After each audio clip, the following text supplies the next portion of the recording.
இல்லை என்ன பண்ணுறீங்க, எப்படி இருக்கீங்க, நல்லா இருக்கீங்களாப்பா? இன்னைக்கு நம்ம வீட்டில் ரொம்ப ரொம்ப சிம்பிளான லஞ்ச் தான் பண்ணியிருக்கேன்.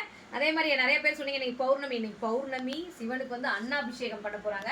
ஸோ அதனால் நான் வந்து நான்வெஜ் சாப்பிட மாட்டேன். நம்ம வீட்டில் நான் சாப்பிடாம இருக்கிறதுக்காக நம்ம வீட்டில் இருக்கவங்களும் சாப்பிடக்கூடாது இல்லையா? அதனால் அவங்களுக்கெல்லாம் சாப்பிடுவாங்க. முருகரோடக்கு எந்த ஸ்பெஷல் நாள் வருதோ அன்னைக்கு மட்டும் தான் நம்ம வீட்டில் எல்லாருமே நான்வெஜ் சாப்பிட மாட்டாங்க. மற்றபடி எல்லா நாளும் சாப்பிடுவாங்க. நான் இன்னைக்கு நான்வெஜ் சாப்பிட மாட்டேன். சாயங்காலம் கோயிலுக்கு போகிறோம். ஸோ அங்கே போயிட்டு கண்டிப்பாக உங்களுக்கு நான் வீடியோ போடுறேன். நம்ம வீட்டில் என்ன லஞ்சுன்றதை பார்த்துருவோம் வாங்க.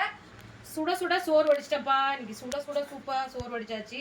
உதிரியான இது ரொம்ப ரொம்ப ரொம்ப ஈஸியான ஒரு கத்திரிக்காய் பொரியல்.